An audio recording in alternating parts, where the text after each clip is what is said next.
So students, ये BSc part third के लिए जो पेपर थर्ड है उसमें हम टर्मिनोलॉजी ऑफ फ्लावरिंग प्लांट्स के बारे में पढ़ रहे थे। इसमें अब हमारा जो स्टडी करेंगे वो करेंगे गायनोशियम या जायांग के बारे में। तो सबसे पहले जो गायनोशियम है इसकी संरचना इस तरह की होती है। इसके 3 भाग होते हैं। नीचे का जो फूला हुआ भाग है इसे अंडाशय कहा जाता है। बीच की जो ये ट्यूब जैसी संरचना है इसे वर्तिका कहा जाता है और सबसे ऊपर की जो संरचना होती है उसे वर्तिकाग्र कहा जाता है। हम स्टार्ट करेंगे वर्तिकाग्र से। तो जो वर्तिकाग्र है इसे स्टिग्मा कहा जाता है। वर्तिकाग्र का जो मुख्य कार्य है वो होता है जो पोलन ग्रेन्स आते हैं उन्हें अपनी सतह से चिपकाना, ताकि वो पोलन ग्रेन्स वहाँ पर टिक कर जर्मिनेट हो सके। तो इस वजह से जो स्टिग्मा है उसकी सतह चिपचिपी होती है, या कई जो पौधे होते हैं उसमें ये शुष्क भी हो सकती है। वर्तिकाग्र का जो आकार है वो अलग अलग पौधों में अलग अलग प्रकार का होता है। सबसे पहला प्रकार है वो है पाली युक्त या लोब्ध, यानी कि यहाँ पे जो वर्तिकाग्र है वो 2 या अधिक पालियों में विभक्त होती है। यहाँ पे हमने 2 पालियों में विभक्त दिखाया है, यानी कि ये डंबल शेप आकृति है। ये जो संरचना है वो इक्ज़ोरा प्लांट है उसमें पाई जाती है। नेक्स्ट है सामुंड या कैपिटेट। तो जो सामुंड का मतलब होता है कि यहाँ पे गोलाकार बिंदु जैसी संरचना है। ये आर्जीमोन जो प्लांट होता है उसके अंदर पाई जाती है। तीसरा प्रकार है चक्रिक। ये गुड़हल के अंदर पाई जाती है। इसे डिस्कॉइड भी कहा जाता है। गुड़हल में हमने देखा होगा कि जो वर्तिका है वो बाहर की तरफ लटका हुआ रहता है और उसमें बहुत सारे ये ब्रांचेस बनी हुई होती हैं। तो ये गुड़हल में पाई जाती है। अगला प्रकार है तंतुरूपी। तंतुरूपी जो वर्तिकाग्र है वो मक्के में पाया जाता है। मक्का जो हम लोग सेक कर खाते हैं तो उसमें जो उसके जो रेशे होते हैं वो एग्जैक्टली उसकी वर्तिका और वर्तिकाग्र होते हैं। वो रेशे जो होते हैं लंबी लंबी वर्तिकाएं होती हैं। नेक्स्ट है पिच्छकी या प्लूमोस, यानी कि पंख जैसी आकृति वाली वर्तिकाग्र। ये मुख्यतः ग्रासेस फैमिली के जो भी पौधे होते हैं उसमें पाई जाती है। कुछ पौधों में ये द्विशाखी या बाइफिड होती है, यानी कि आगे से 2 भागों में विभक्त होती है। इसके अलावा ये हुड समान, यानी कि एक छतरी जैसी संरचना बनाए रहती है। ये भी कुछ पौधों में पाई जाती है। अब हम बात करेंगे जो इसका दूसरा भाग है जिसे वर्तिका कहा जाता है। वर्तिका को स्टाइल भी कहते हैं। तो जो वर्तिका होती है वो नलिकाकार संरचना होती है और ये अंडाशय से जुड़ी रहती है। तो इसकी जो स्थिति है वो अलग अलग पादपों में अलग अलग प्रकार की हो सकती है। पहला प्रकार है टर्मिनल या अग्रस्थ। इस स्थिति में जो वर्तिका है वो अंडाशय से सीधे ऊपर की तरफ जुड़ी हुई होती है। अधिकतर पादपों में यही स्थिति पाई जाती है। दूसरी जो स्थिति है वो है लेटरल या पार्श्व। ये स्थिति, इसमें क्या होता है कि जो वर्तिका है वो अंडाशय के साइड में से निकलती है और ये नीचे से निकलकर ऊपर की तरफ जाती है। तो ये स्थिति होती है पार्श्व। तीसरी स्थिति है जायांग नाभिक या गाइनोबेसिक। ये कंडीशन हम तुलसी के पौधे में आराम से देख सकते हैं। यहाँ पे जो वर्तिका है वो सीधे पुष्पासन से जुड़ी हुई होती है और अंडाशय जो है वो इस स्टाइल या वर्तिका के चारों तरफ इस तरह से अरेंज्ड होता है। तो ये 3 प्रकार की वर्तिका होती है। तीसरा जो पार्ट है वो है अंडाशय या ओवरी। तो सबसे पहली चीज जो हमें अंडाशय में देखने वाली है वो ये है कि अंडाशय की कंडीशन सुपीरियर है, इंफीरियर है, या फिर ये हाफ इंफीरियर और हाफ सुपीरियर है। सुपीरियर यानी ऊर्ध्ववर्ती, इंफीरियर यानी कि अधोवर्ती, और ये आधी ऊर्ध्ववर्ती है और आधी अधोवर्ती है। तो ऊर्ध्ववर्ती का मतलब ये है कि ये जो पुष्पासन है जिसके ऊपर के पुष्प लगता है, अंडाशय पूरा का पूरा इसके बाहर होता है और ऊपर की तरफ लगा रहता है। ये कंडीशन हाइपोगाइनस कंडीशन कहलाती है, जिसमें कि जो अंडाशय है वो पुष्पासन के पूरा ऊपर लगा हुआ है। ये सिट्रस प्लांट में पाई जाती है। इंफीरियर ओवरी जो होती है वो एपिगाइनस कंडीशन कहलाती है। इंफीरियर ओवरी में क्या होता है कि जो पुष्पासन है वो अंडाशय को पूरी तरह से ढके रहता है, यानी कि जो पुष्प के जो भाग हैं बाकी के वो कहाँ से निकलेंगे, अंडाशय के ऊपर की सतह से, यानी कि यहाँ से निकल रहे हैं, क्योंकि यहाँ से तो वर्तिका ही प्रारंभ हो जा रही है।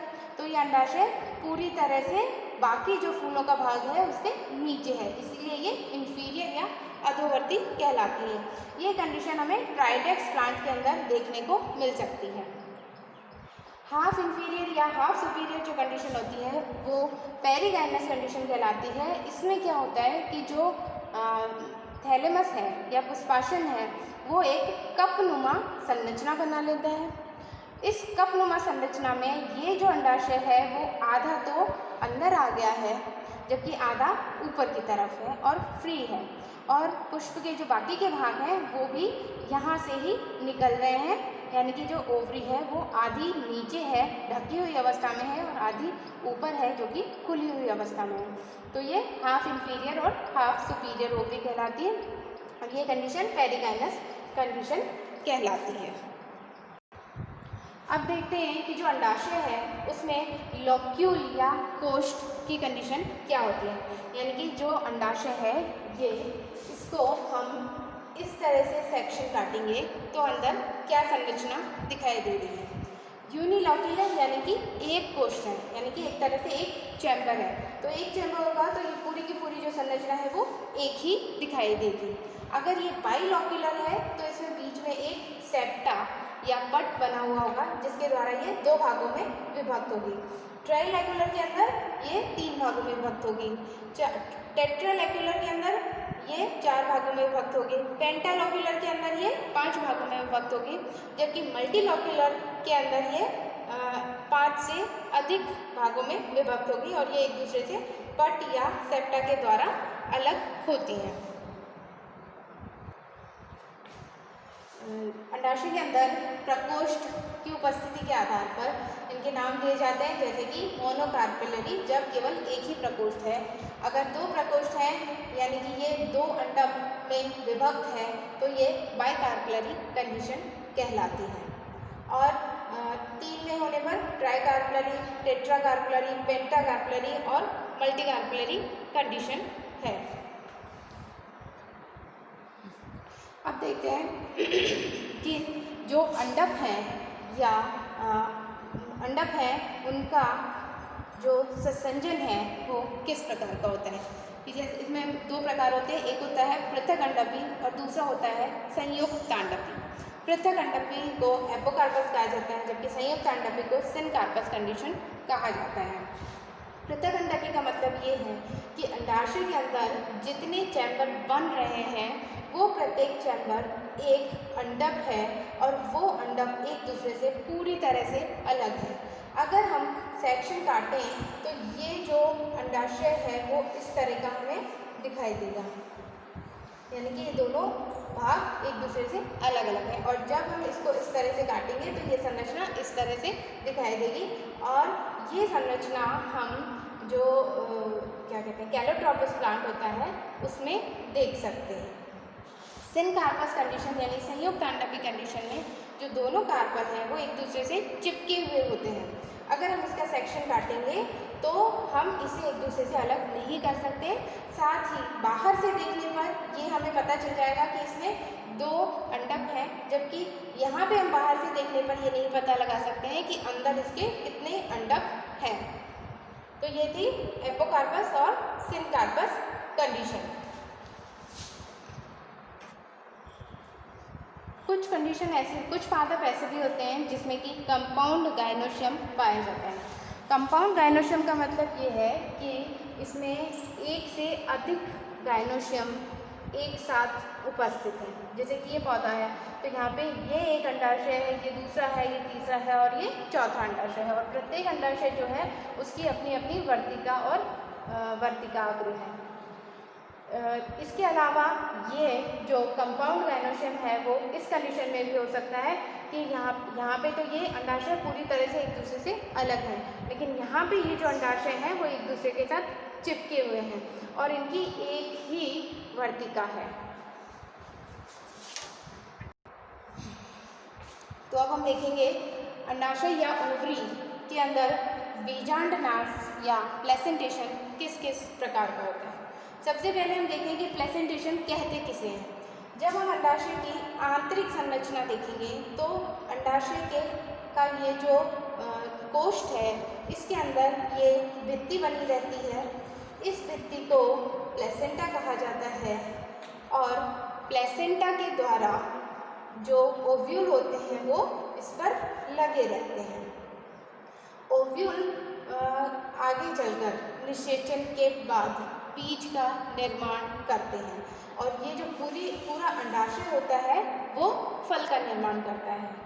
तो यहाँ पर अंडाशय के अंदर बीजांड के विन्यास को बीजांड न्यास कहा जाता है। बीजांड न्यास कई प्रकार का होता है। सबसे पहला जो प्रकार है वो है मार्जिनल। मार्जिनल का मतलब किनारे पर पाए जाने वाले बीजांड। ये अवस्था पाई जाती है मटर के अंदर। मटर के अंदर जब हम उसको छीलते हैं तो उसमें एक तरफ इस तरह से बीजांड लगे होते हैं और ये बीजांड आगे चल के बीज बनाते हैं, बीज जो कि मटर है। ये इसके किनारे पर लगा हुआ है, इसीलिए इसे मार्जिनल या सीमांत बीजांडन्यास कहा जाता है। दूसरा जो प्रकार है वो है पैराइटल या भित्तीय। यहाँ पे क्या हो रहा है कि जो अंडाशय है उसमें किसी प्रकार का कोई पट या सेप्टा नहीं बना हुआ है और जो बीजांड हैं वो प्लेसेंटा से इसकी भित्ति पर लगे हुए हैं। क्योंकि ये भित्ति पर लगे हुए हैं इसलिए ये भित्तीय प्लेसेंटेशन हो गया। ये जो पैराइटेस ऑर्डर होता है उसके सभी सदस्यों में इस तरह का बीजांडन्यास पाया जाता है। शिट हट ओह सॉरी भूल गई। ओके नाउ अगेन ये जो तीसरा प्रकार है ये एक्साइल प्रेजेंटेशन कहलाता है। एक्साइल का मतलब अक्ष में, यानी कि इसके अक्ष में जो बीजांड है वो लगे हुए हैं और ये अवस्था मालवेसी और सोलेनेसी के सदस्यों में पाई जाती है। यहाँ पर कुछ स्थिति में ये पट बने हुए हो सकते हैं या कुछ में इन पटों का अभाव भी हो सकता है। चौथा जो प्रकार है जिसे कि बेसल या आधारीय प्लेसेंटेशन कहा जाता है, ये पाया जाता है एस्टेरेसी फैमिली में। यानी कि अगर हम सूरजमुखी को देखें तो सूरजमुखी के अंदर जो बीज होते हैं जो इस तरह से लगे होते हैं और इस बीज में एक ही बीजांड होता है जो कि इसके नीचे यानी कि आधारीय भाग में लगा हुआ है। तो ये कंडीशन आधारीय बीजांडन्यास की कंडीशन हो गई। अगला जो प्रकार है वो है मुक्त स्तंभीय।